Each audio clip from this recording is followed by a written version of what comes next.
Yes, so yeah, please do submit any questions or reflections on the presentation using the chat function. And if you want to, you can select anonymously by clicking on the buttons. We'll be sending out all the slides following the session, as well as a link to the recording, so you can share the community practice event with any colleagues if you'd like to do that following today's event. And if you have any questions or reflections following the webinar, then please do send them to the National iThrive Programme team, and we can pop that email address into the chat now so that you can share any further reflections or thoughts. So in terms of the agenda for today, just on the next slide, we have James and Peter, who are going to be sharing a context for risk support through the use of AMBIT. And then we've got Dan Hayes joining, who's going to give a presentation around social prescribing for children and young people at 11:30, with an aim to close at 12 noon today. So without taking up any more time, I will hand over to James and Peter for an overview of the context for risk support with the Thrive framework and also at AMBIT. Thanks, Rachel. Yeah, Peter, just give me a shout then when you. It's great to start a talk unmuted. This is good. Thank you, Rachel. Yeah, we're just. This is going to be a joint act between myself and James. We're going to share the task together, and James is going to steer us through with the slides. So it's going to be 4 bits of the time we spend with you. I'm going to do a very somewhat rushed, but I think a very brief introduction to the sort of context, and just name 1 or 2 things around the context that we're dealing with here. Then I'm going to hand over to James, who's going to do a sort of whistle-stop tour of what AMBIT is. And then we're going to invite you to have an opportunity to think about one of the concepts in AMBIT, which is team around the worker. And we want you to have a chance to have a discussion with one or two others in the meeting to think what on earth this maybe apparently simple idea might mean in practice. We don't think it is a simple idea, but we think it's a good idea, but not a simple one. And then the last part, the 4th part of this, is that James is going to give some examples of applying iThrive ideas in the Cambridge area. So we hope to cover those 4 things. Just before I come to the slides, what I realized when I was looking at the slides this morning, just to have a quick look at them, is that the more writing there is on the slide, it indicates my nervousness as to whether I understand the topic. So I start with some very, very congested slides about integrated care systems, because I want to name it as a context, but I would be very, very humble about my understanding of it. But it's clearly an important context. So I'm just going to, if I can go to the first slide, James. So I really want to recognize that there's sort of the context I'm thinking about here are integrated care systems, of which I'm going to just say 1 or 2 things now. Obviously Thrive as a model and how those 2 fit together, and then risk support as part of that model. So integrated care systems. Now, there are a lot of words on here, but for many of us who've kind of been around the block a little bit, they're not necessarily controversial aspirations, reaching a shared view between systems partners, agreeing a strategic direction between local health and care, driving service changes. They're not hard to disagree with. I mean, they are hard to disagree with, these kind of things. They're aspirations that have been around in service planning for many years. So it's a new iteration of a common problem that Thrive also was aiming to address. If you go to the next slide, James. One of the things that has interested me about a little bit of the new thinking is the idea of thinking about neighborhoods, what they call neighborhoods, places and systems. And it fits particularly well, I think, with Thrive and with AMBIT, that there is a kind of effort, however well this is going to work in practice is another matter, to think about the collaborations that can happen at a local level. For us in AMBIT and in Thrive, I think these are very consistent with the thinking for both of these models, because the necessity, in our view, of interagency working, and that being based on relationships rather than structures. And that means that there will need to be local arrangements that is not going to be the same across the country. So there a kind of focus on neighborhoods with something, and smaller populations, it seems to us potentially an interesting new development in the dialogue about integrated care. Can I go to the next slide, James? Okay, and this is, as those of you who are, and I noticed in the room, there are one or two of you who will be much more expert in this than I do. What I understand is that integrated care systems have actually become statutory bodies from 2 or 3 weeks' time in terms of the sort of legislative framework. And so it's going to be very interesting to see how these what are structural changes play out in the coming years. So that's obviously the important thing to emphasize here is just that the narrative about integrated care is utterly consistent with the narrative of Thrive. Thrive, and I don't think we make any big claims about that. Many people have been talking about integrated care for decades. Okay, let's go to the next slide. So Thrive, again, set itself out, again, I'm mindful the audience here will know these kind of things. It set itself out to have a kind of structure that was not necessarily just about health or diagnostic categories or mental health, but it's actually trying to set out what are the conditions in which effective help can be offered. And these are, so it's, you know, if we get these things right, if we improve accountability, we improve access, we increase awareness about issues about mental health and stigmatization, if we increase participation of those who make use of our services, and that we do this in a framework of outcome monitoring and evidence-based practice, we'll get a lot of things right if we can do that. None of those are straightforward, but that's what, in a sense, the principles, the components of Thrive. Can I go to the next slide? And this, I mean, will be familiar to all of you. So it then set out some what were called need groups. And today we're going to be particularly functioning on the need group, which is sometimes causes some uncertainty, which is this need group called getting risk support. So if I come to risk support, if I go to the next slide, James. Oh, sorry. Yeah, this is, again, I put this slide up to say there's an awful lot of similarity in the language here with the Thrive framework and integrated care systems. These two are singing a very, very similar tune. Okay, next slide. So we come to risk support. Now, risk support is a need group in the Thrive framework, but it's an AMBIT is not is really a set of practices, a kind of knowledge, an approach that is useful for practitioners who are working in for a group of young people who meet many of the criteria for risk support. So AMBIT is not a kind of structural framework. AMBIT is a set of practices for frontline practitioners. So it's sort of a bit not what you do, but how you do it is what we've been grappling with the last 15 years. How do you do some of this stuff, which everybody can sort of sign up to in cross-agency collaboration, integrated care, all this kind of, but the practicalities and the barriers to this, nobody can underestimate.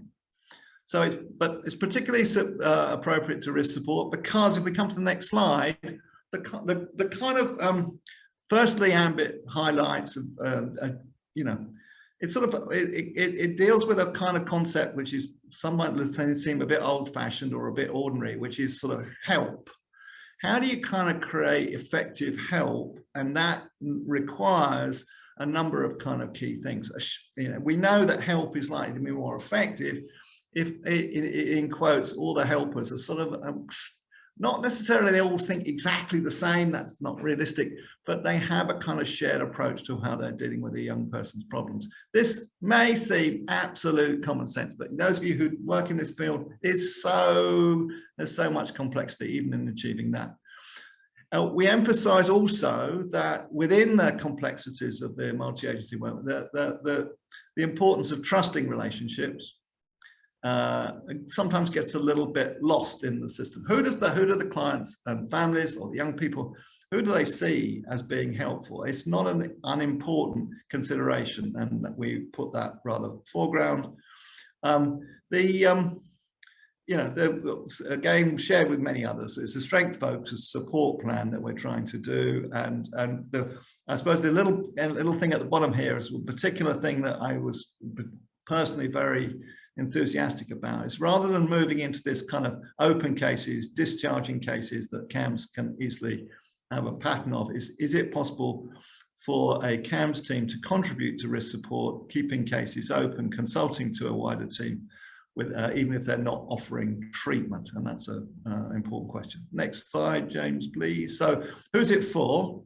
This is the important bit. So risk support is not for kids on child protection, child protection systems. We don't want to mess about or confuse that. This is for families where there is ongoing aspects of risk, where we know that the lives of the young people are far, far from what we would wish for, but who may have been offered or engaged in some forms of help or treatment, where this has not necessarily led to significant change.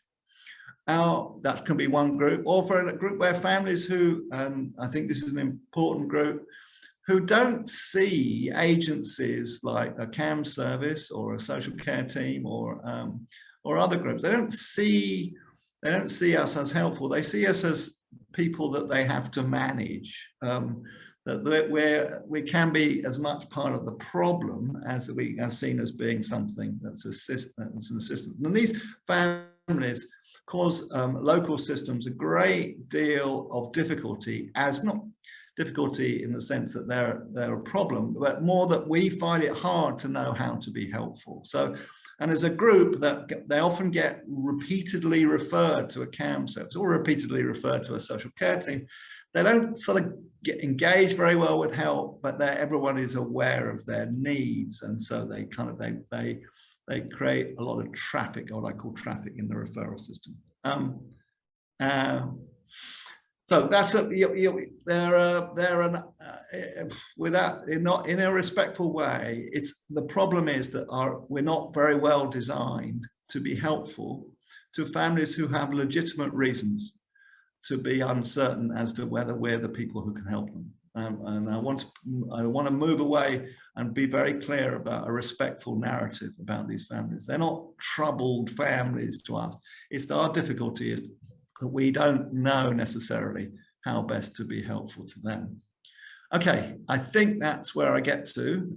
James, I think we're going, what's the next slide? Let's have a look. Principles. It's just like, I think, yeah.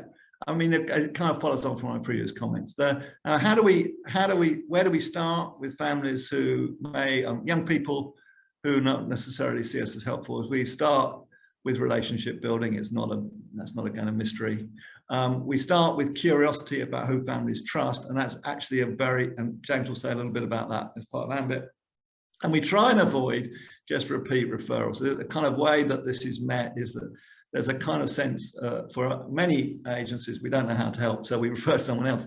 And actually, there's not necessarily, it doesn't necessarily lead to effective change. And I think families can feel rather passed around. So we're trying to find ways of doing of avoiding that kind of outcome. I think anything else to come. Oh, okay. Well, cross-agency agreements are essential. We've got to find ways of which CAMHS can contribute to these families, young people, without necessarily just doing repeat treatments. So one of the things that we're interested in is how do we support the young person the relationship between a young person or a family with somebody who they see as being helpful. That's a team around the worker approach. Now, and that's one aspect of AMBIT. So I'm going to hand over to James, who's going to now take us through AMBIT to lead us to how we came to team around the worker. Thanks, Peter. Yeah, thank you. So yeah, let's just spend a few more minutes then just kind of exploring a little bit what AMBIT's about. So as Peter was saying, it's not a therapy, it's not in itself a therapy, but it's a framework for helping teams to try to create more helpful systems of care around this kind of client group. So we're not talking about clients who present with anxiety, just one presenting problem like depression or low mood. We're particularly thinking about clients that present with kind of multiple needs. So this kind of picture of overlapping, often sometimes just multiple burdens. Sometimes the most kind of isolated or troubled young people or clients in our society. So that's really what AMBIT was designed for, to try to help teams to figure out better ways to support that particular client group. And it developed over kind of the last 15 years or so, and through collaboration with researchers and workers, clinicians at the Anna Freud, but also workers in many teams who are actually doing this stuff, kind of working with people face to face and getting feedback and learning about kind of the process of that work. And really, I think what people just said time and time again, people who are doing this work say time and time again that there's some particular dilemmas that come up in this work, some particular challenges that people talk about. And I think what we're arguing really is that those are the same challenges, or many of the same challenges that we encounter as a worker when you're in this domain of getting risk support. They kind of overlap with each other, those particular types of demands that we face. And I'll just say a little bit about what those are.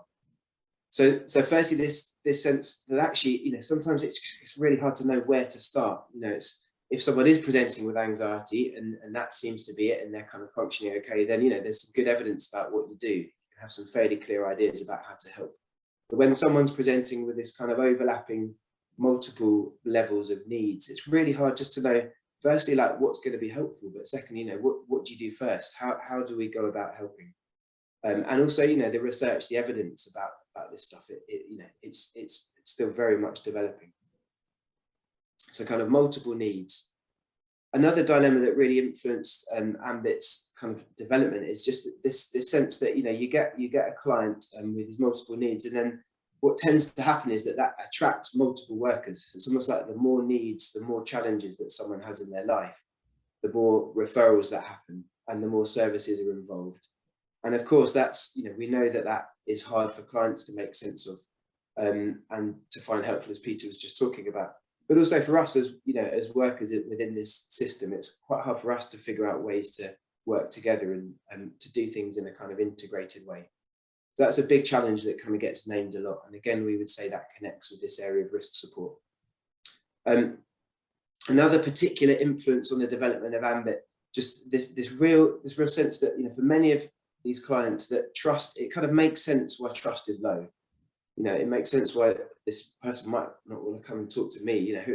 Who am I? What have I got to say about your life? A young person that might have had very significant difficulties with people in positions of power or abuse. So kind of, if we step back and think about it a bit, it makes sense why a young person or a client may not want to pitch up to a service to come and talk to somebody like me. So this idea that, as Peter was saying, your help isn't really what I want, or I have to find a way to kind of manage you rather than be able to trust that you've got something helpful to offer me. And then the other big kind of influencing factor on AMBIT's development is just this sense that this work is hard. It has an impact on us. It's like if you're up close in a relationship with a client who's having lots of difficult things going on in their life, it's going to have an effect on you. And if it doesn't, then maybe we're in the wrong work. So this feeling that actually this work affects us, and particularly we go into this work because most of us, 99.99% of us want to be helpful. And particularly with these types of cases that we're talking about today, sometimes there's a real sense of stuckness that we just don't know how to help, or things aren't moving, or things maybe seem like they're getting worse. And that has an impact on us as workers.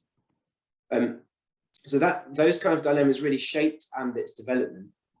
And what I think what we would say is that teams actually get very good. They certainly have a lot of time and thought around what they do with their clients.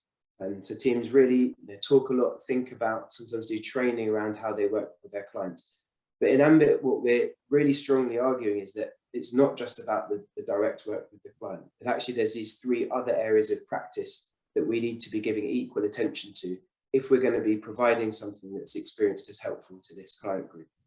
So those other 3 areas of practice are, firstly, how the team members, how we as kind of colleagues support each other and connect with each other and help each other to continue doing this work. The next bit is how we kind of think about and work with those complex relationships around the client, so those multi-agency relationships. And then finally, also how we kind of learn in this work. So how we develop a culture and a practice in our teams and services of trying to think about, how are we doing at this? Why do we do it like this? Are there other ways that maybe we can be helpful? So how we kind of find ways to continue to improve and adapt to, to the way that the world is changing. Society is changing, mental health difficulties are changing. So it doesn't make sense that we just kind of stop in our tracks. So AMBIT's interested in helping services focus on those 4 areas of practice. So it's not just about what we do with our clients. And this is the AMBIT wheel. So this is kind of where the model is organized. And you can see there that there's these 4 different areas of practice. So working with your client, with your team, working with your networks, and learning at work. And the theory really that kind of supports AMBIT is this idea of mentalizing, this particular theory of mentalizing. Some of you guys might know a lot about that. Others might not be so familiar with mentalizing. Mentalizing is what we're doing when we're trying to make sense of behavior. So it's an imaginative activity. It's what's going on in our mind when we're trying to kind of make sense of either our own behavior or someone else's behavior. So I might be thinking to myself, I didn't sleep so well last night. What was that about? Maybe it's because I'm just moving house and I had this presentation today and that was on my mind. So I can kind of make some sense of my own behavior. I can be curious about it. I can kind of wonder. But I can also, I could be looking down the screen and looking at, the faces that I can see and trying to make sense of your behavior, your facial expressions, is what I'm saying kind of connecting with you. So at the same time, I might be trying to kind of figure out what's going on underneath for you. The mentalizing is about trying to make sense of what's going on underneath the behavior in terms of thoughts, feelings, mental states. And it's something that we do automatically. We do it much of the time without even really realizing it. But it's used also kind of more consciously in AMBIT. In AMBIT, we're trying to apply mentalizing, this theory, in quite deliberate ways to these 4 different areas of practice. So the idea is that we try to help teams to develop some routines and some practices, some ways of working across each of these areas that try to kind of increase the chances that the help that they're offering to this client group is experienced as helpful. I may just perhaps to give you a couple of examples of the things that we talk to teams or train teams in these areas. So for example, when we're thinking about the domain of working with your team, one of the things that we know about mentalizing is that it's particularly fragile. So if me as a worker, if I'm in a situation where I'm kind of stressed and I've just had a difficult meeting with a family, it's likely that my mentalizing is going to kind of go offline a bit in order to help me think again and make sense of maybe what's happened with this family and what I might need to do to be helpful. I'm going to need connections with my colleagues who can kind of mentalize me, who can make sense of my behavior and help me to think again. So part of the working with your team area of AMBIT is about finding ways for teams to develop those kind of mentalizing connections. And we have a particular kind of a routine, a ritual for seeking help and offering help that we call thinking together as one of the tools that teams train in.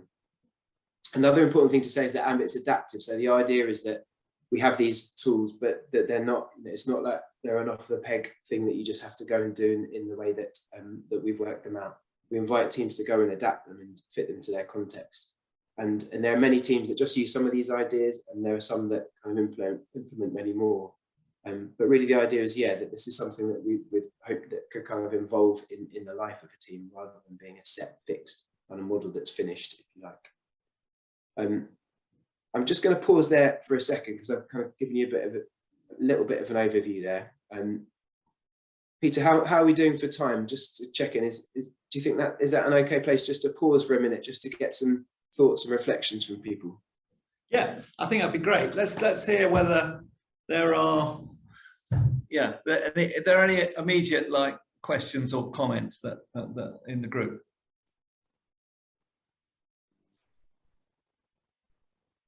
Rachel's got a hand up. Perhaps if I unshare the screen just for a bit so we can see your face and we can have a bit more of a conversation. Thanks. It's really interesting to hear. I think I need to see a bit more of the detail about how it works in practice. So when you talk about mentalising, can you just give an example or talk through how that works when you're mentalising about a case? Yeah, so Rachel, I guess what we're saying is that so mentalising is something that we all do much of the time. So so if I'm going into a room to get a cup of tea and my colleague walks in and I can see that maybe she's looking a bit not all right, or maybe there's something not quite right, I'm kind of trying to make sense of what's going on for her and think about what I might do. I'd be mentalising in more of a kind of an implicit way. But what we think is that mentalising is a part of most therapies, most ways of helping people that are fairly well worked out and have some evidence, probably contain some mentalising in them. So that sense of trying to help somebody to make sense of themselves, to understand their own behaviour, but also while I'm working with someone, I'd be wanting to try to think about how am I in this? What am I bringing to this at the moment? Where am I in this kind of interaction with this person? So I'd be wanting to mentalise myself. I think a good example that we do a lot at work is when we just sit down and we try to figure out, why did that, what was going on with our client there? Let's just put our heads together. Why did they do that? What was that behaviour all about? And there may not be time to go into it lots today, but what we think is that the process of being mentalised, the experience of having somebody mentalise you, is really important in the process of developing trust and learning.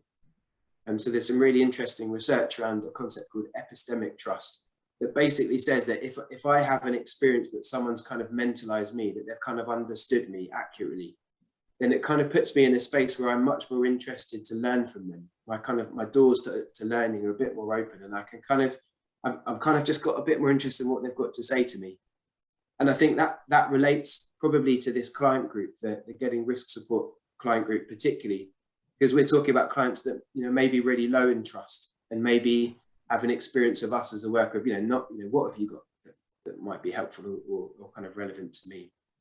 So I guess we're saying that mentalising is relevant because if we can create those kind of relationships or find places for those relationships to develop in which someone feels like you get me a bit, that there's more chance that someone might be able to take something a bit helpful.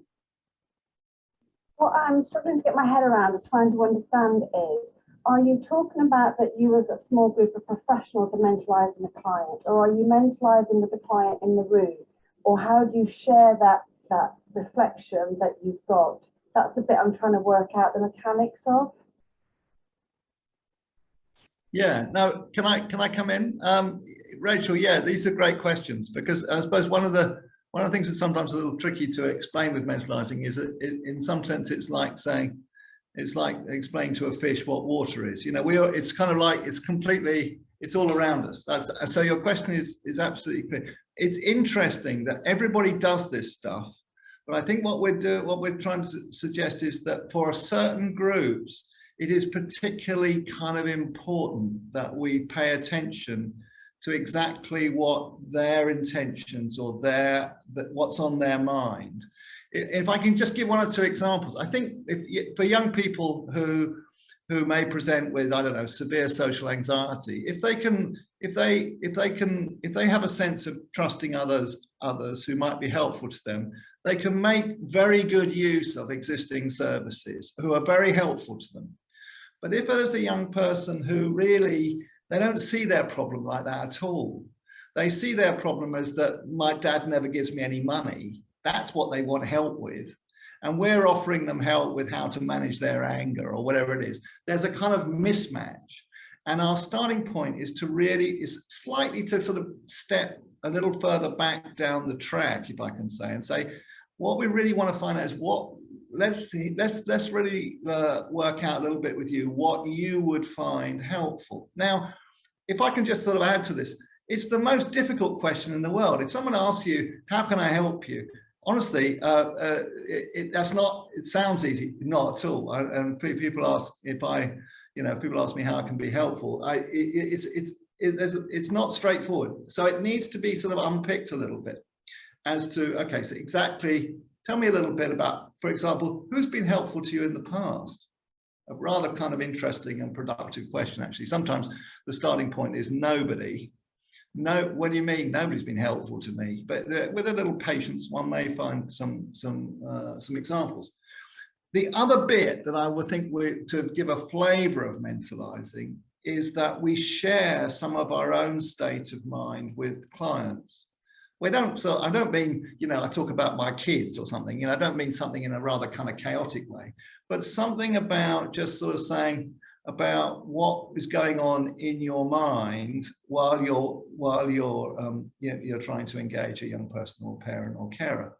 And the point of this is that you're trying to stimulate a kind of reflection about what's going on in the young person's mind by sharing a little bit what's in your mind. But there's a little bit more of a purpose to that, is that this may be not immediately obvious to I don't know what's obvious, but one of the other tasks in AMBIT is to try to help young people to understand us.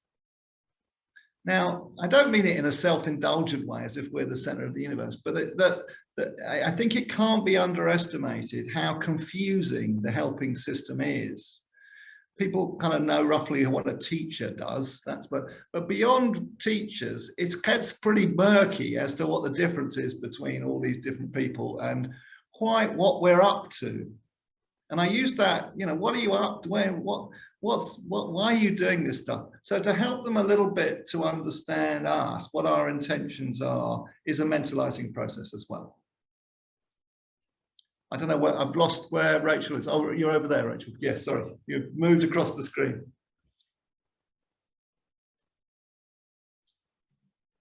Any other? Yeah. Hand up, Rachel. Yeah, thank you. I suppose I was just following on from that and thinking about, you know, of course, thinking about inequalities in, you know, for different populations and in terms of access to help in the way that professional services currently are delivered that don't meet the needs of particular populations. And yeah, I guess some thought from you really about the application of mentalising approaches to diverse populations in a way that genuinely meets their needs in ways that are meaningful for them rather than the professionally led approaches would be helpful to hear a little bit about. James, shall I start, and then you think of a good answer while I talk, while I get started. It's a really good question, Rachel, and crucial. I mean, what does a 15-year-old black young man imagine I understand about their life? And so and the honest answer is that there's only one starting point, which is humility. You know, I don't know what it's like to be to suffer racism. I don't know what it's like. I pretend I know what it's like, or I try to imagine what it's like. I don't pretend. But I would want to start with positions of, you know, profound humility about this. I think AMBIT does all right as a starting point.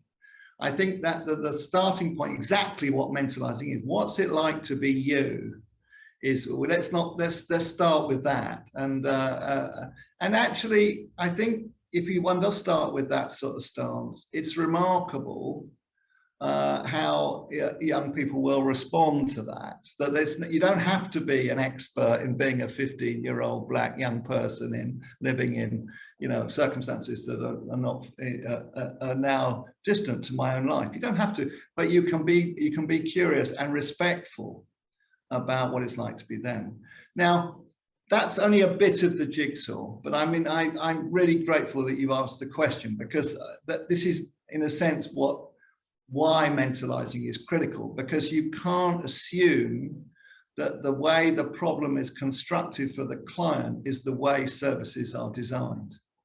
There's a big mismatch between that. And when I mention money, for example, you know, for a lot of young people, okay, yeah, mental states might be of some interest, sort of vaguely, but, you know, there are some other things that are very prominent in their minds that they can be hungry, they can lack money, they can be frightened of being at home, you know, they can be many things, and that we've got to, as much as we can, be responsive to those conditions.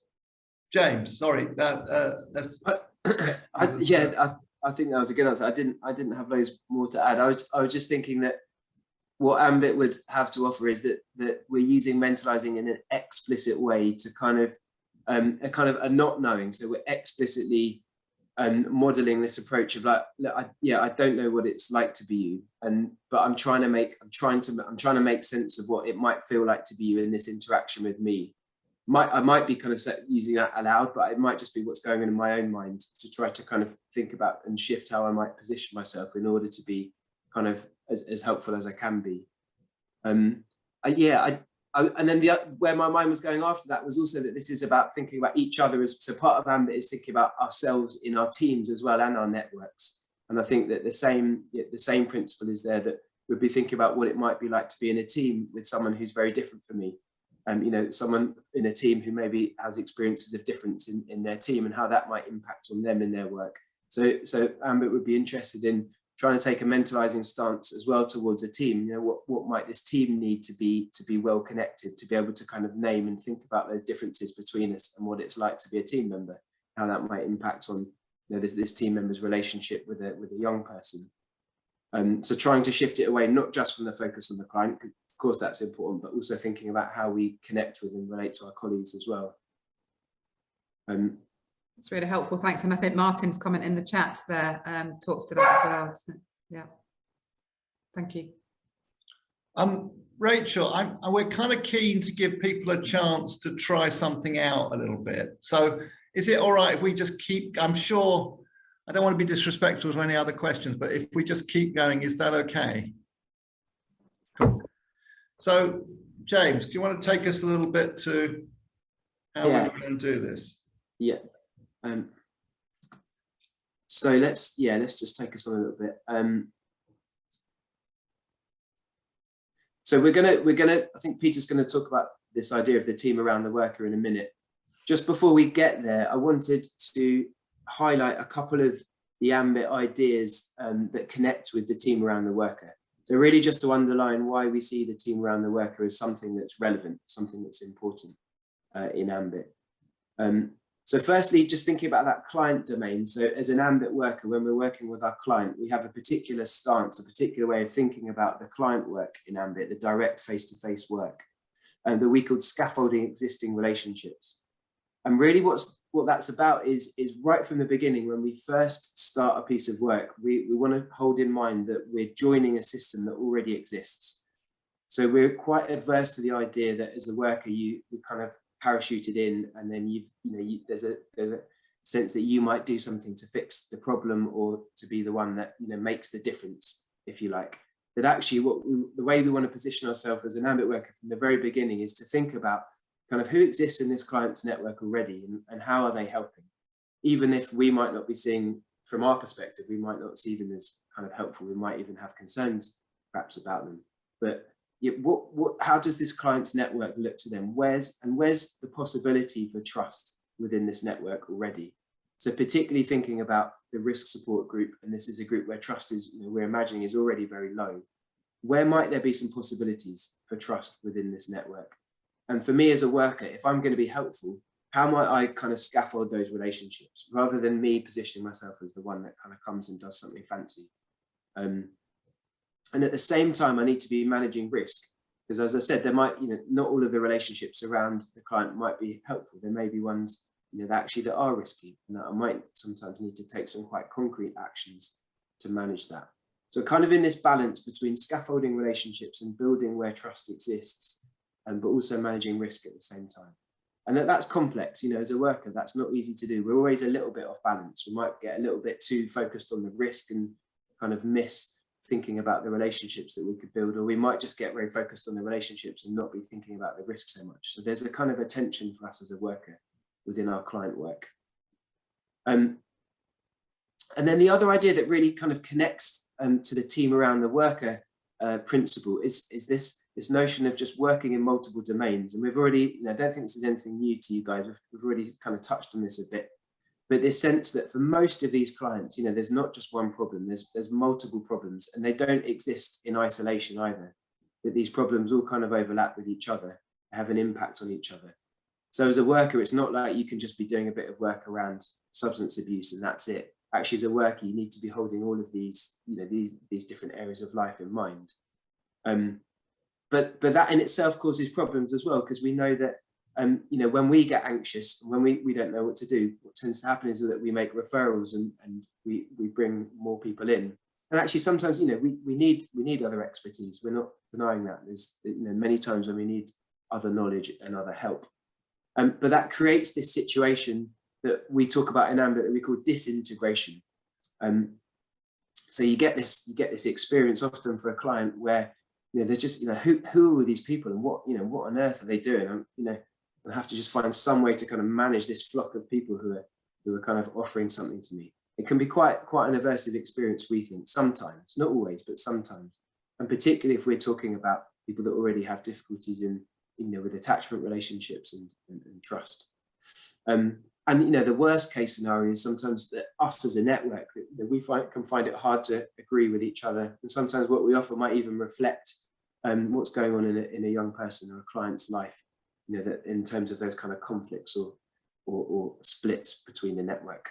So there's this sense of disintegration that can happen in these networks. And in AMBIT, we're really interested in finding ways to manage that. We're not trying to say that we can just make networks work beautifully and that everything becomes integrated. That would just be a bit pretend.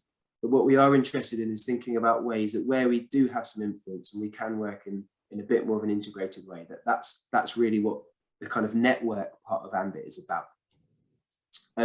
So managing disintegration in networks is something that connects to the team around the worker, that Peter's going to say a little bit more about now. So Peter, I'll hand you back, because I think you were going to introduce the team around the worker by having a bit of a think about this idea called the program, explaining a little bit about that. Well, I'm going to be mindful of time, but here, this is just a simple AMBIT technique, and honestly, I don't only really even claim it's an AMBIT technique.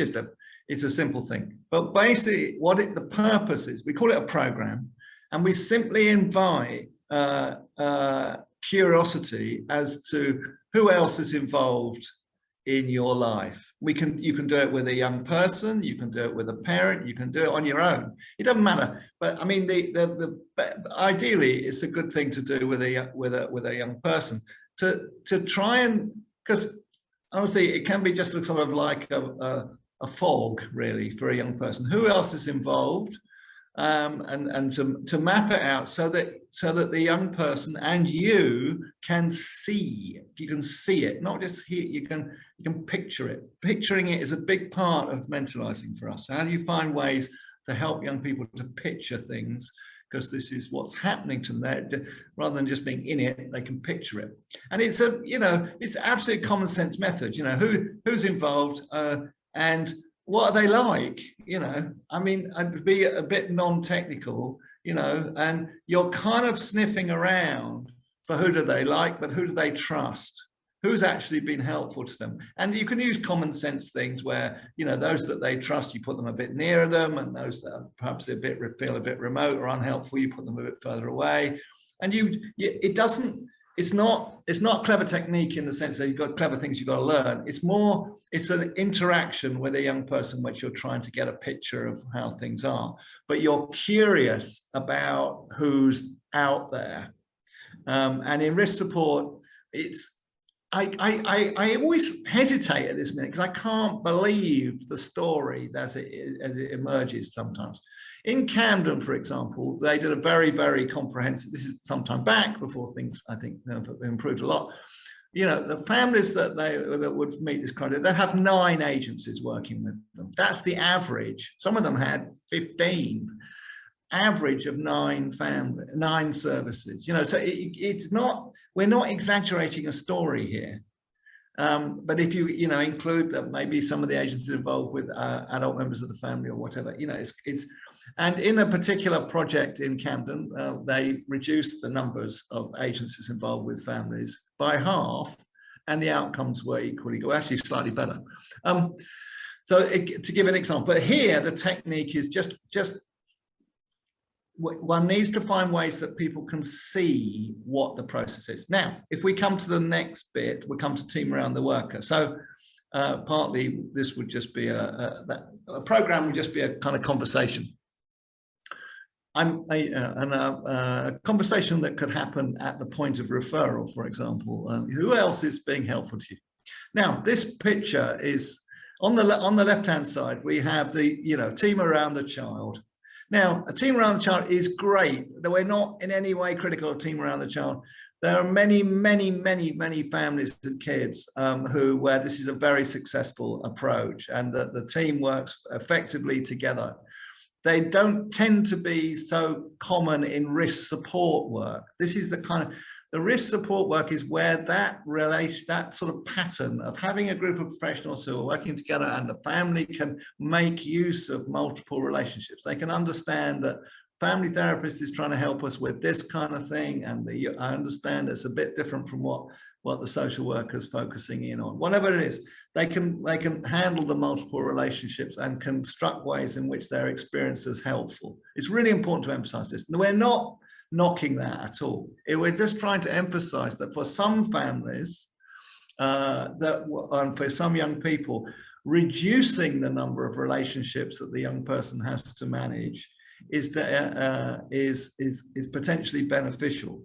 Now, the dynamic that rapidly on the right-hand side, we have what we call them a multimodal worker. I don't think one has to give them to that sort of thing. It's more that person is determined to some degree by who does the young person trust. It's not the skill set that's critical, it's the relationship that's critical. So we're often looking around for a trusted, responsible adult who may have, not far from perfect, but some sort of relationship with the young person respects. Now, this requires a certain amount of creativity and curiosity, but it also is very disruptive of the way services are traditionally delivered. It creates a lot of difficulty. This is not, most people don't disagree with this as an idea, but as soon as you start to apply it, it gets tricky. But the sort of examples that in the early days when we were exploring this, the role of people like dance teachers, football coaches, youth workers, head a year in a school, sometimes even a grandparent or something. We're looking for who does the young person actually feel that they trust about some of the difficulties they're having in their life. Now, the critical thing is that whoever that person is, they are not dumped with the problem. This is what the dynamic with across agencies can be. Well, you're just saying it's our problem. And it's really critical that the support to that person who may have a central role is very, very explicit. I can't emphasize this enough. The dynamics of agents feeling that they're just now left holding the baby or holding the need is really, really unhelpful. So to set up very explicit supportive relationships with that person is absolutely critical. And what I mean by that is an example in the early days that I often refer back to because I was involved in it, where we were working with a football coach who had a great relationship with this young person who didn't have a relationship with hardly anyone else. And I would have conversations with this football coach every week at a specified time. It was like a session. And little by little, we ended up with the young person coming to see me with the football coach. But that took a bit of time. But he was very reluctant to take on some of the things we were asking to do. But what we had to really be clear that relationship, how we supported what we call multimodal work, was not just, I'll give me a call when you're worried. No, you've got to be absolutely connected in a way that the person who's holding that responsibility feels held. It's really key. Now there's no, again, we haven't got some, this is how you have to do a team around the worker. What then happens is teams think about this as a principle, as an idea. how could we apply this to some of the work we do with families who find it very difficult to use the team around the client kind of model.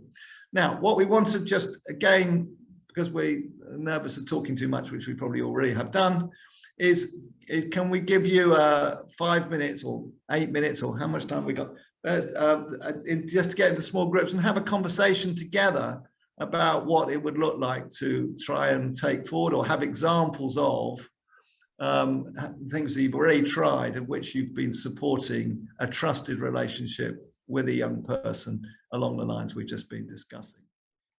Hi everyone, welcome back. Yeah, we just for a few minutes wanted to get a little bit of feedback, some anything that stuck out from those conversations, any themes that came up, so particularly around issues with this idea of the team around the worker, or examples of practice where this is kind of happening. So working through a trusted relationship and supporting the worker in it is happening a bit already. What did you come up with?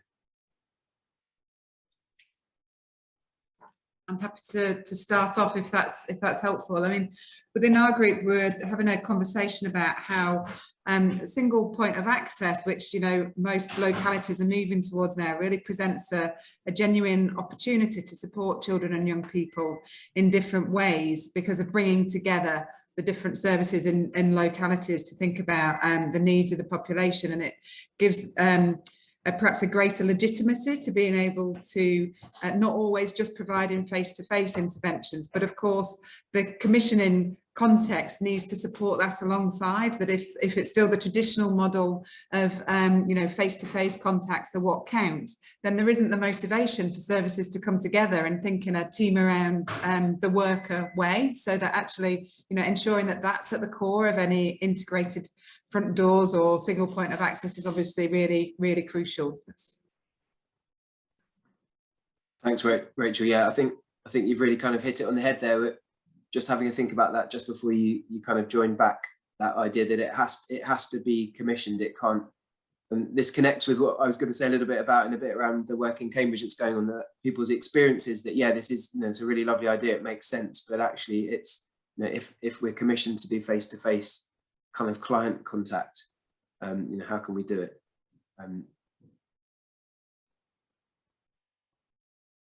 Rose,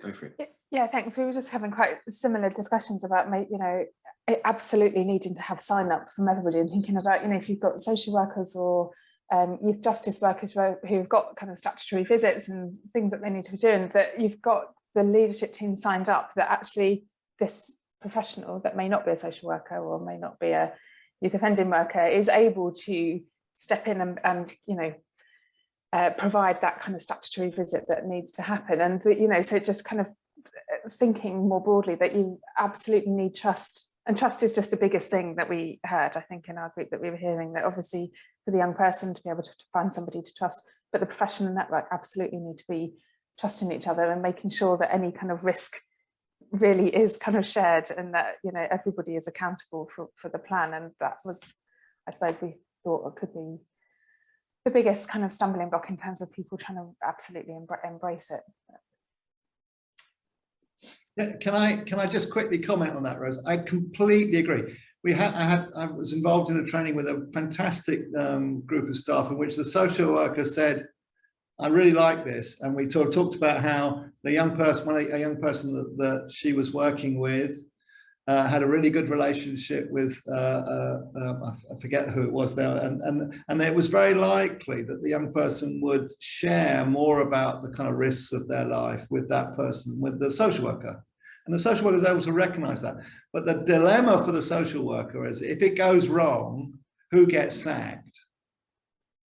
And she just put it, I mean, I don't think that's quite, I mean, it's always slightly dramatized, those kind of conversations, but it's a kind of critical thing that unless the management or the leadership have fully endorsed this is an appropriate way of practice, frontline practitioners can feel very exposed. And that's what we want to name right from the beginning. It's crucial that the frontline practitioners, in their creativity, don't expose themselves in ways that they feel unsupported. That's why there are many pieces of this jigsaw that need to be in place. Eva. Hello, I'm so sorry. I was very late to come on to this lovely group of people call. In our small group, we talked about how AMBIT works in Greater Manchester. It seems like a very good example, and commissioned well, and cross-sector commissioning, cross-sector funded the implementation of it. In my experience, and James knows this in Cambridgeshire, we have very good isolated little models working extremely well in different teams. But exactly that, what you, Peter, said, across professions, I think that's the challenge where we are at the moment. I think we're slowly getting there, but it's a very slow change process. And I think bringing people together for communities of practice where people start building that trusted relationship, not necessarily through a complex family scenario, live working, but working with scenarios in different groups. It seems to be, I don't know, James, how you feel about that, but I feel it's people started to open up to show vulnerabilities, and that's not a bad thing to do, because we are all vulnerable in caring professions, and we don't always know the answer, so we need another person to help us to know that, how to move forward and how we can come to a better plan together rather than as individuals. But I totally understand exactly what you said about social workers or other professionals might feel that if it's not on my book, then I don't have to do anything with it. If it's on my book, it's my responsibility. I need to know more than maybe I need to know. So how do we overcome those multidisciplinary working, I think is the challenge for us in Cambridgeshire, but we're getting there. Yeah, I don't want to be pessimistic either. I just want to recognize that it's not simple. But there's fantastic work going on all over the place there, where these ideas are being applied. James, I'm just nervous that you're not going to have a chance just to say a little bit of the last part. Yeah, let me just share a bit, because it kind of connects to what Ava, you're just saying there about the stuff that's we're trying to do in Cambridge, or the stuff that we're starting in Cambridge, that that focuses around how we help each other, how we might get better across our system in Cambridgeshire at kind of forming, I don't know whether we call it a team around the worker or just trying to help each other. So I suppose we've been debating a bit whether we call it consultation or just help, or multi-agency help. But I guess what we're trying to do is figure out some ways across our partnership to get better at more routine ways of supporting the worker that has the key relationship. And some of the stuff that you guys have been saying has been absolutely kind of on the money, that the difficulties that people say, talking to people in my CAMS team, pretty much everybody says, oh, that's a great idea, really like to do that. Or they say, oh, like 20 years ago, we were doing that. That was, exactly what we were doing then. But then they basically just say, well, have you seen the waiting list? Do you know what it's like, the level of demand? We're commissioned to see people face to face. So, we can't, how do we do this? We don't have capacity. That's the kind of conversations that have been going on when we've started thinking about how could we arrange this a bit more. So just to kind of pick up from what you were saying, Ava, and what we've tried to do so far, and again, recognizing that there'll be other places who are doing Thrive and have focused on risk support and are a lot further ahead than we are. I know, for example, that Lancashire are going, have done lots of stuff around this that would have more to say. But where we're at the moment, so we've put together a multi-agency work group, and really our task as a group is to figure out how we help each other more routinely. And whether we call that team around the worker or, as I said, it's really about help. How do we establish this? And so the first point is we've just started getting together as a group. So have people from voluntary sector, from social care, from different parts of CAMS across Cambridgeshire. And we've been thinking about where in the system does it already happen. So I've been trying to kind of just write down and record, get a sense of, where does either consultation or multi-agency help already kind of work across our partnerships? And can we get a sense of what happens, what works, what's it like? And actually, when you kind of stand back and look at it, there is quite a lot that's already going on. There's telephone consultation and kind of advice that happens. The emotional health and wellbeing service does quite a lot of that, actually. There's some multi-agency case discussions that are going on, kind of held by social care. And there's one team called Cases who do a very structured consultation model where they kind of work specifically through the worker and offer some quite focused sessions to the worker around how they might help their client around substance abuse. And there's lots of kind of informal conversations going on as well. So we've been trying to build a sense and write about what works and what's the help when we're being helped by a colleague in another agency. Like, what do we find helpful? What is it that actually is useful for us? And people have, so we're kind of trying to develop a shared model together that across the system would have some shared principles and ideas that we've agreed on. I guess one of the key things that people have said is that it has to be two-way. There has to be a sense of, if you're going to be helping someone from another agency, there's got to be a sense of, going back to that point on trust, that we know each other a bit, and that we're making an effort to understand each other's work context. It's not just about me coming along and having some expert knowledge about whatever and kind of giving it to you. It's about, I need to try and understand your work and your context, and you need to try to understand mine as well. That's been a really kind of key guiding principle so far, alongside some other really helpful points about, you know, how do you do consultation in a way that's useful, like making sure you set up at the beginning the context and think together about how long and how many times you'll meet, etc. So the next step is that we're going to pilot some of those offers and evaluate them. So in a bit more of a formal way, we're interested in evaluating what they're like for the person coming for help. So do they experience them as helpful, and does it help their kind of sense of confidence in continuing to work with that relationship or not? And also, how does it impact on the client's experience of the workers around them as well? So we want to evaluate that, and then we need to engage with commissioners, really, which is the bit I think I've certainly got less experience on. I don't have experience on them, and I guess one of the things that we wanted to ask for a bit of help with here was just to have more thinking and conversation about this idea of, you know, engage. You know, now that if we create something and develop something that's seen as useful, how do we engage with commissioners in the most helpful way?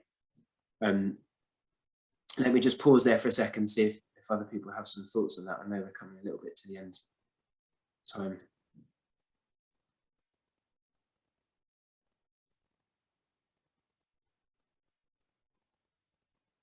Angela, yeah, go for it. Takes you about 30 seconds to find a raised hand, doesn't it? So I was just thinking about reflection on what you said about commissioners, and I think that goes back again to relationships. So we're quite lucky when we set up the programme in GM that we've got good relationships with commissioners, and that provides a forum then. We have commissioners on our boards, so that feeds back into the commissioning across GM to get it cited in the right places. So we have that kind of, I suppose, just building that relationship, but having that forum to be able to talk to the commissioners about the vision and get them on board. And sometimes you might need to go with some commissioners that are on board first before it goes across to other areas and with those relationships. But yeah, I think it's having that relationship and getting them on your boards and involved the other way as well. And Angela, what's that forum where you have commissioners together? Can you just say that again? Sorry.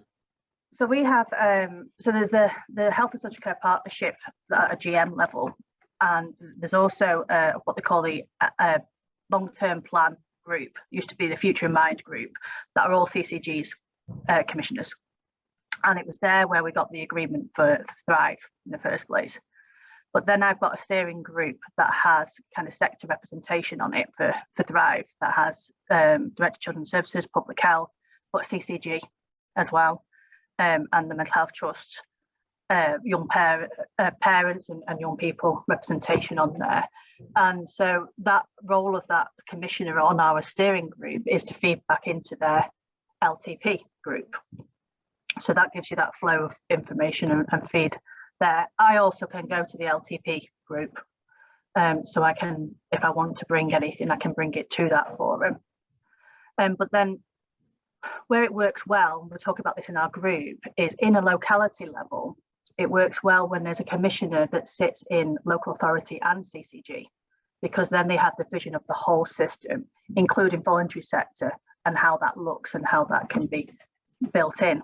And that, I think, is quite pivotal to that whole system approach, which hopefully the ICS will bring, you know, as we go forward.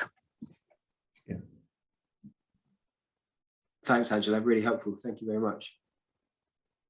I'm aware we're coming towards the end. We were going to finish at 25 past. Just were any other last kind of thoughts or reflections just before we we wrap up. Do you have your hand up? Go for it, Tosin. Yeah, I mean, I think the commissioning relationship is really essential, and like we were saying earlier on, you know, having agreement from leaders.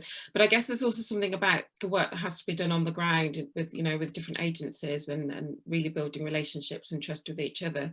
You know, so we were talking in our group about, you know, the work, I used to work in the youth offending service, and actually the amount of years it took actually to be able to work in this way, you know, it was years of working together and sort of managing frustrations with each other, and you know, as a CAM service, having to be really quite flexible in the way that we worked, and you know, sometimes joining case managers to see children, young people that we knew did not want to see us, but you know, them kind of having a sense that actually we did want to work with them, we did really want to support them, it wasn't that we didn't want to do the work.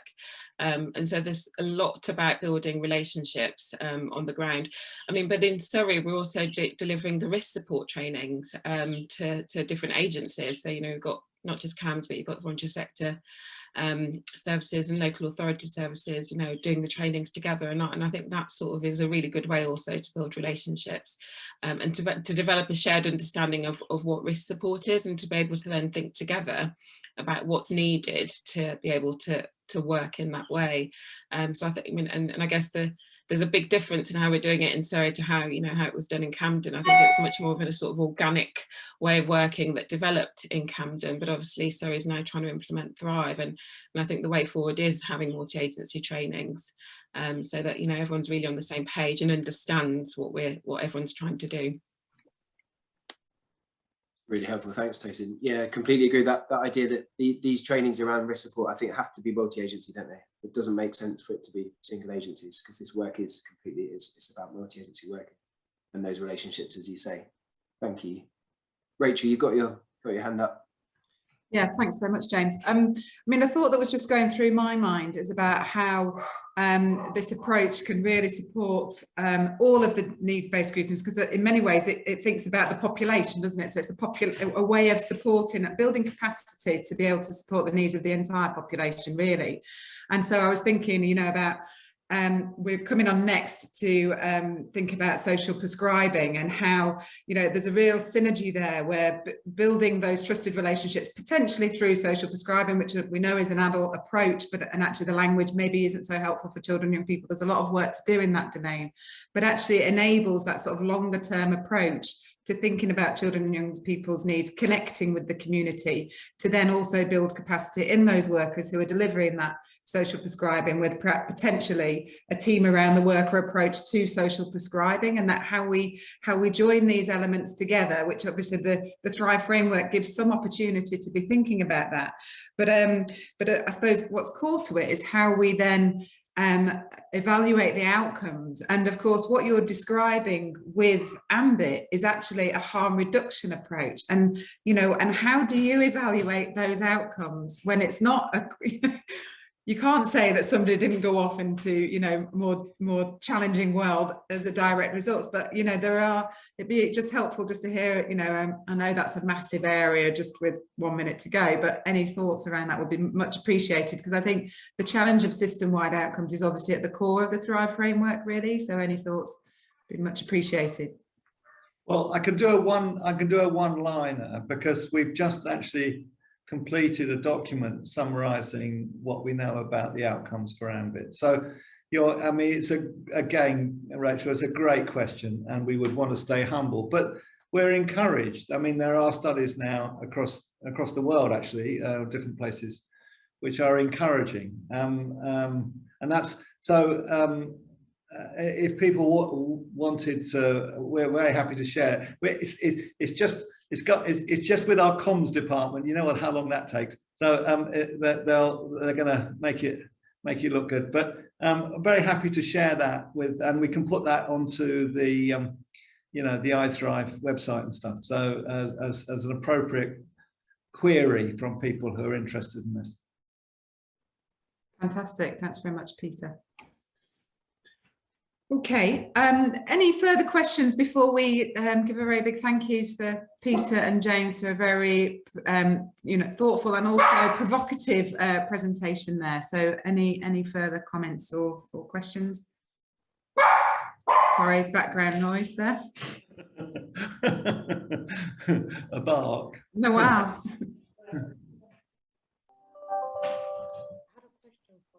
James or Peter, whichever can answer.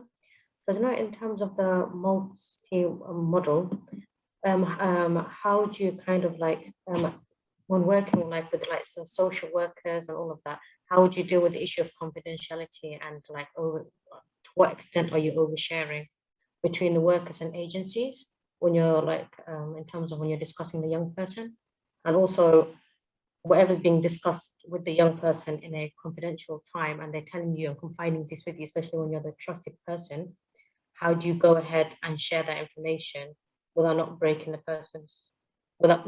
young person's trust? Because when you're working with, especially with LAC and refugee team, they do not have much confidence within the people in the system. So once they gain the trusted person, they kind of hold on to that person. And how do you still maintain that and kind of share information within the team? Does that make sense? It does. Noel, I missed the kind of beginning. It was a bit quiet at the beginning of what you're saying, but I think I got the gist of it being about confidentiality and how would you manage this in this kind of model. And I think this is not trying to kind of cop out the answer, but I think definitely that stuff would have to be worked out together across agencies at a local level about how to do it. My feeling is that it has to be that the young person would need to be aware. So for example, if we're having a multi-agency meeting and I was taking a young person to get some help from another worker, I'd want the young person to kind of know about that and to have an idea that I was seeking help because I needed some help to think about how to be helpful. Whether that means that I would share any of, it might be that I'd talk about them completely anonymously and find a way to do that and talk about that with a young person. But I would certainly want them to know about the process of me seeking help from my colleagues, if that makes sense. Partly also because I think it models help seeking, doesn't it? It's like, I need help too, and I'm going to be trying to get help from my colleagues. Many thanks, James, and Noel for your question there. So, Catherine, final point, and then I see that Dan has arrived, so we do need to move on. But okay, so I'll be quick, Rachel. No, I think that's a really helpful question, Noel, and I'm thinking about having worked in a risk support way. I think it's really powerful, this model, and doing a piece of work with a young man who was seeing a counsellor in school and being explicit really that the counsellor was having contact with me, but actually I would only need to know when there was an increase in risk, and we were all clear about what the risk and safety plan was. So I didn't need to know anything about the content of the sessions because this was a young person who was not wanting to come to camp to see a psychotherapist, and I think that worked quite well, having a frank, open conversation at the outset. Thanks, Catherine, very helpful. So huge thanks again, Peter and James, for your time. You're very welcome, obviously, to stay, but I understand if not. And I just want to now welcome Dan Hayes, who's very kindly come, despite feeling a little bit under the weather today, on Social Prescribing Day. It's National Social Prescribing Day. And as we were just talking about through that risks, AMBIT and risk support discussion, the importance of those community connections and having trusted relationships. And obviously that is something that is core to social prescribing and how it links children and young people with their network. So Dan, over to you to give us an overview of social prescribing, which is a sort of a new era, if you like, in children and young people's mental health in some ways, but in many ways is also something that has been very long standing, albeit by perhaps a different name. So over to you, Dan. Thanks very much. Can you hear me? Yeah. Hi, so yeah, I'm on day 3 of COVID and not feeling great, but I have not been forced to do this presentation. It's completely voluntary, but bear with me, it's probably not going to be the most coherent or best presentation I've ever given. Next slide, please, Sophie. Yeah, so I'm Dan. I'm a senior research fellow based at the Anna Freud Centre at University College London, and I'm just going to give you a brief overview of the evidence base for social prescribing, what's happening at the moment, and next steps. Next slide, please, Sophie. So just before we go into social prescribing, I just wanted to talk a tiny bit more about what we know about the arts in the prevention of mental health in children. So this graph here shows a national cohort study of young people who were engaging in creative activities, and these were different various creative activities from, you know, reading, the arts, drawing, and everything in between. And I think it was their teachers were asked to rate them over a 5-year period on their level of creativity. And then there were other variables involved in this national cohort study. And there were just over 8,000, or just under 8,000 young people involved over this 5-year period. So they were tracked from the age of 7 to the age of 11. And findings from it were that essentially the more the young person was deemed as engaging in creative activities, particularly for internalizing difficulties, the lower the risk of developing such internalizing difficulties. And importantly, there were a lot of things that were controlled for a baseline, such as, you know, level of deprivation, whether the parents were engaged in arts, their reading ability, their problem-solving skills. So that's just a bit of a background that we know that arts can help in prevention of mental health, but we don't know so much at the moment regarding if they can be used in conjunction with the treatment of mental health, although there is emerging evidence, which I'm going to come on to about that. Next slide, please, Sophie. And next slide. So just to give a brief overview of what social prescribing is, in case any of you don't know. Essentially, it's a process where a healthcare professional refers a young person, in this instance, to a link worker. And the role of this link worker is to work with the young person to understand their values, needs, and activities, and to connect them to such activities which are in line with their values within the local community, with the idea of tackling health inequalities from a biopsychosocial approach, with this aspect being the more kind of social cultural aspects of it. Link workers are one term for what this person is, and there are other terms that are being used, such as community connectors. I know a lot of occupational therapists say they do stuff similar to this as well already, but the link worker is the predominantly used term by NHS England at the moment. In terms of shared decision making, which I know is kind of a central element of Thrive, social prescribing really is about kind of what matters to me and aligning it to their values. And social prescribing link workers are essentially there to listen, value, and support the young person in achieving their aims and goals. I think what really is important to emphasize is that it's intended to support but not replace other formal healthcare resources. And I think there is a risk that we go down a route where young people, where it's seen as an alternative rather than kind of working in conjunction with. That might work for some people, but it shouldn't be just a case where we're underfunding something like CAMS and then expecting the third and voluntary sector organisations to pick all of this up instead. Next slide, please, Sophie. So yeah, I just wanted to show you this slide just to emphasise a bit more on what social prescribing is based off of the previous slide. So there's other things that CAMS services, if we're talking about CAMS here, do, such as signposting, where you just tell someone that there are these activities via a leaflet, and there's also kind of direct referrals to other types of activities through primary care or CAMS. The important aspect here, which are kind of the 3 and 3+ points at the bottom of the slide, are the role of the link worker. And the role of the link worker, as outlined before, is to understand values, preferences, and match people with the appropriate activities, with the idea of empowering them and forming relationships around kind of mutual interest with similar people to help tackle health inequalities.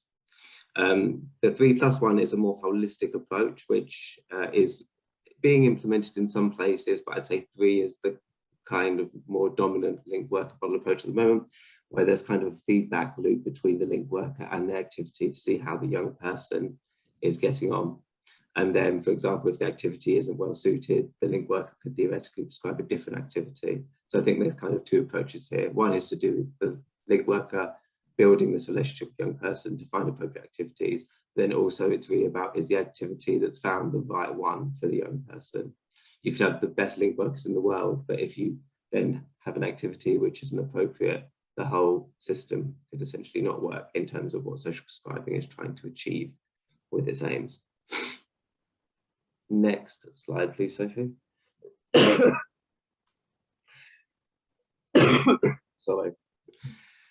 And this was just to give you an idea of the types of activities that could occur. This is by no means a comprehensive list, but it could include things such as performing arts, such as music, visual arts, such as crafts, digital and electronic arts, literature, such as writing, more cultural things, such as going to museums, and then the initiatives such as blue and green social prescribing, which are more linked to nature, blue being water-based things such as surfing. There's some interesting work in Cornwall called the Wave Project, which I'd encourage you to look up.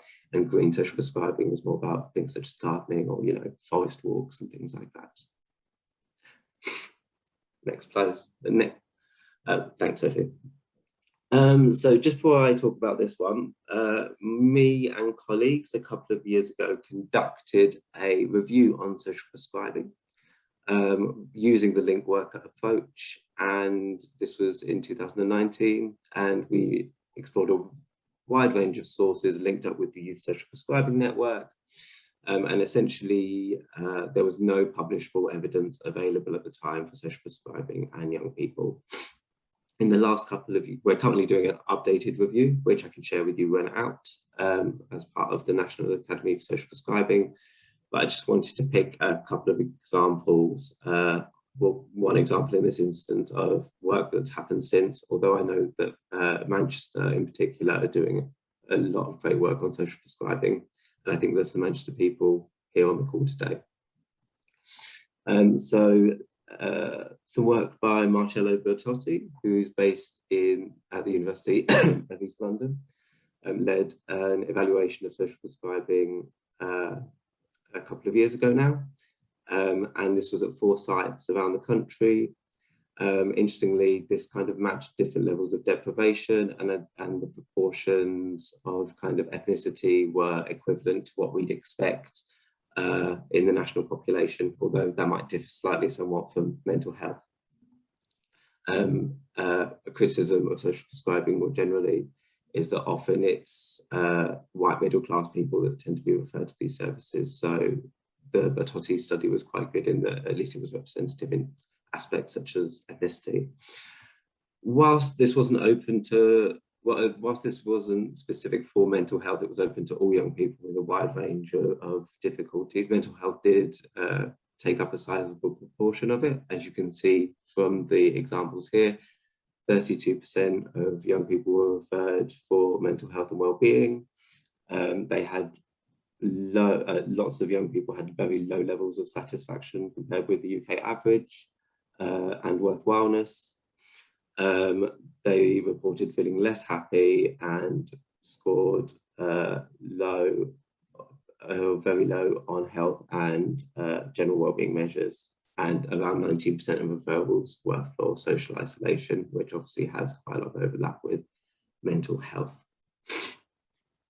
Next slide, please, Sophie.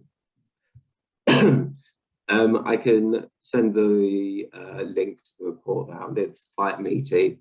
But in terms of findings which I thought may be relevant to you, in terms of health and social outcomes, personal and mental health well-being improved, and this was particularly the case for those that had the lowest levels at baseline to the more severe end of difficulties. And mental health followed a statistically positive change between baseline and follow-up, which suggests that social prescribing is effective in mental health services. I think, and this is emphasised more in the next point, this research actually bridged during the coronavirus pandemic. So I think these findings actually probably may have been downplayed in terms of their significance, because we know from all the published research now that a lot of mental health difficulties increased during the pandemic. So it does indicate that social prescribing could have a particularly positive effect.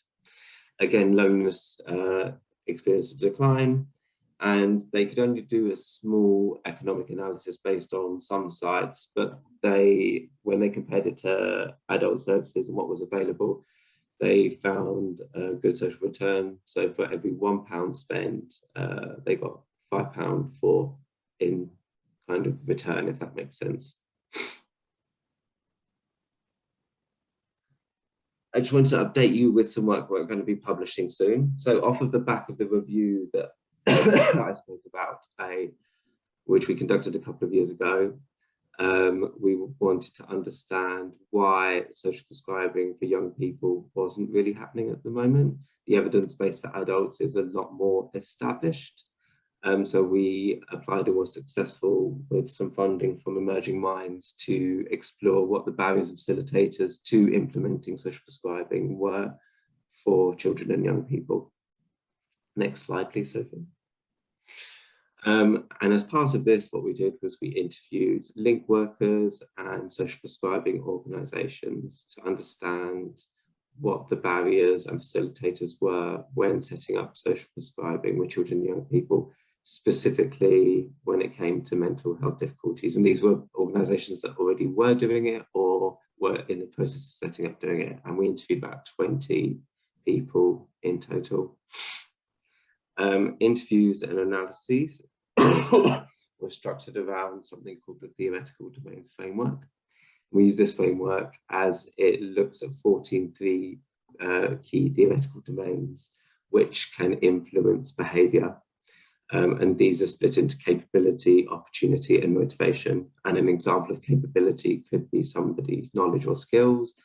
Opportunity can be things to do with the environment, such as funding, and motivation can be things such as your beliefs about your capabilities or the consequences of you carrying out those actions. Next slide, please, Sophie.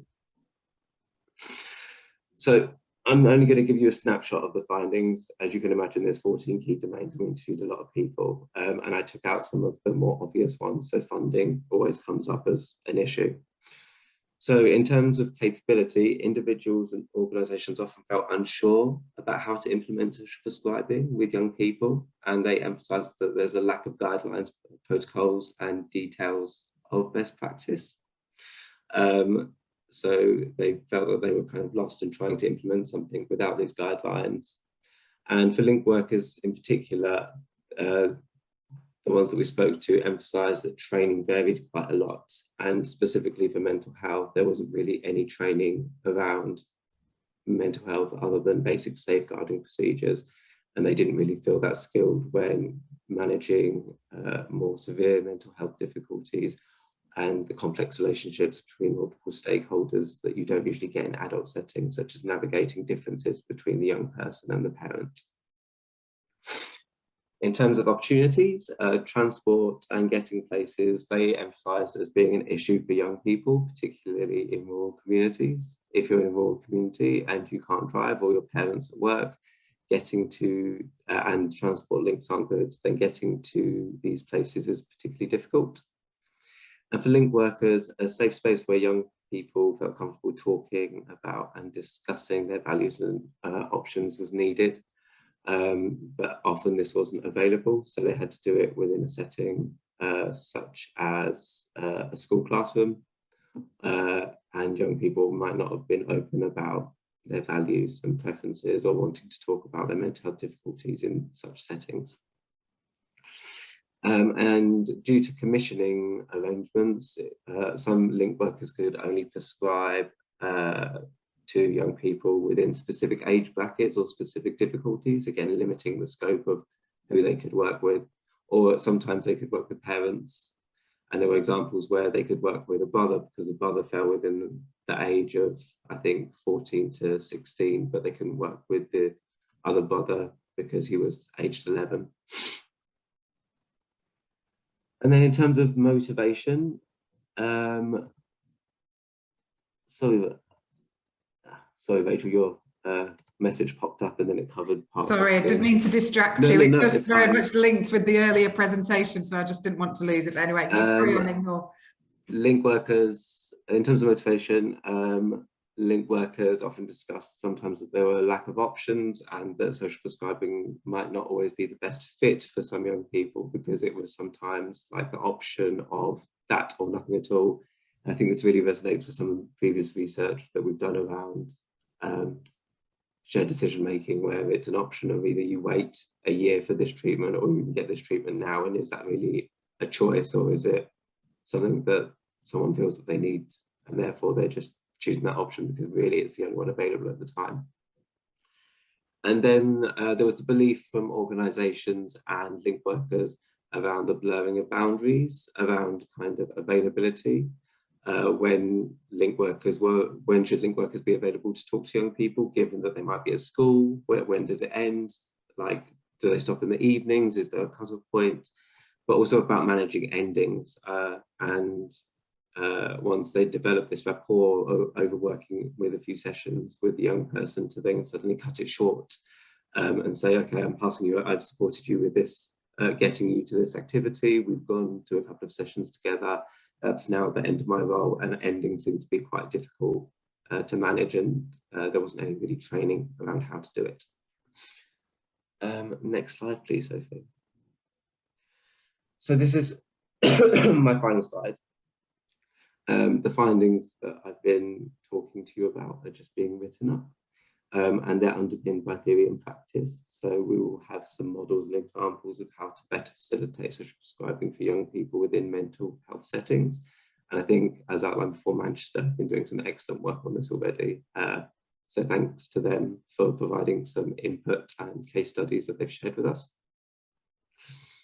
Alongside these, we are also currently setting up a project called Inspire, and this is co-developing a social prescribing pathway within CAMS settings for young people who are on waiting lists.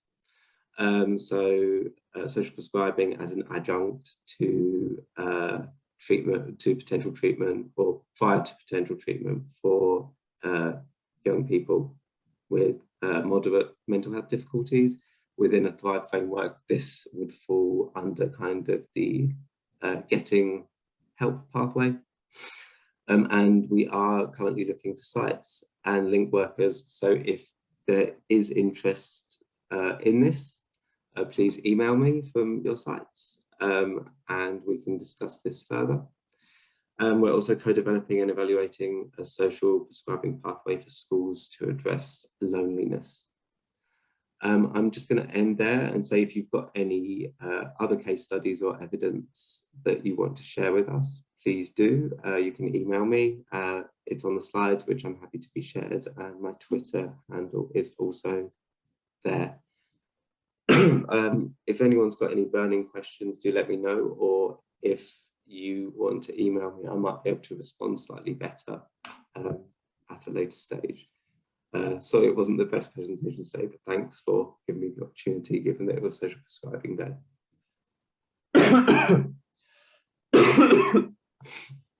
Bless you, thanks, Dan. I think also a reflection of the current context we're all working within, but thank you ever so much.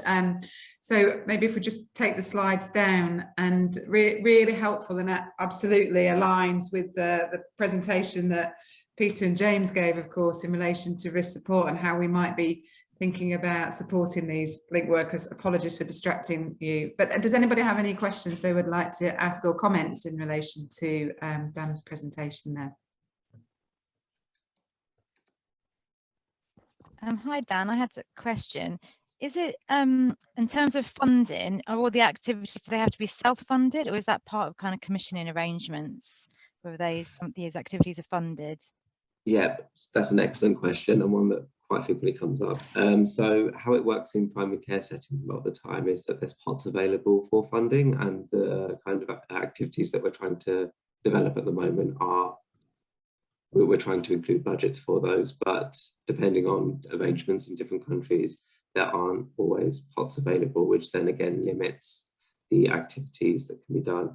And these pots can be used for very different things. For example, if a young person wants to start football. It could be used for buying a pair of trainers, something like that. So it's quite varied in what the pots can be used for.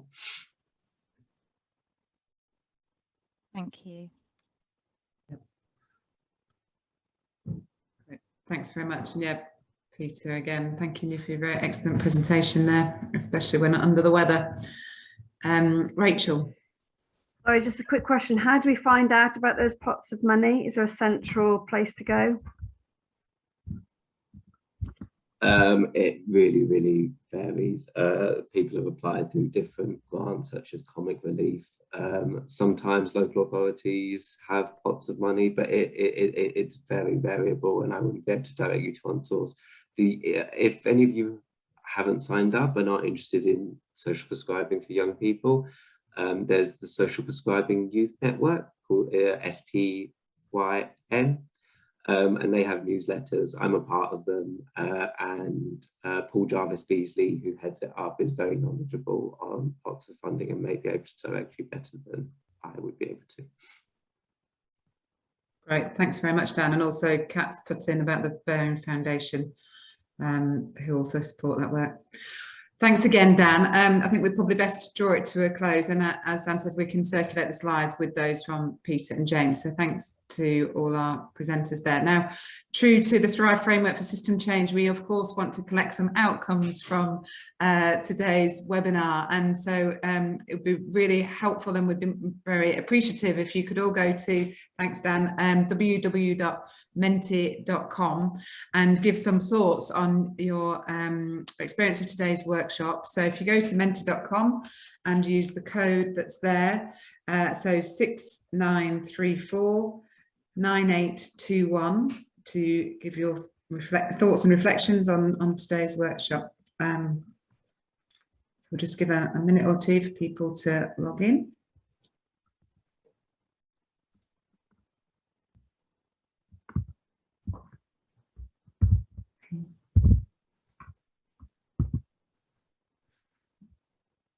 Great, people are managing to access it.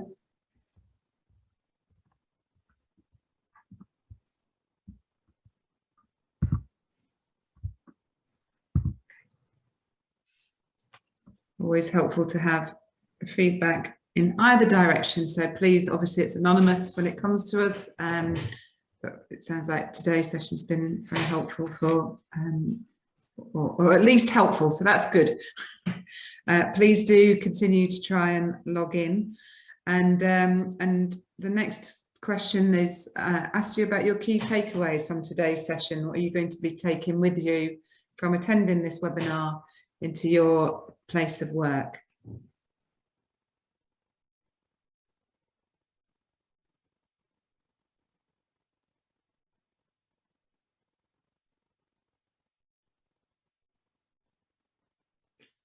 So some working with commissioners, and I guess that links with some of our discussions that we had in relation to AMBIT and the need for thinking about how we both capture but also support shared decision making at all levels, really. Advocating more consultation as recorded time. Yeah, great.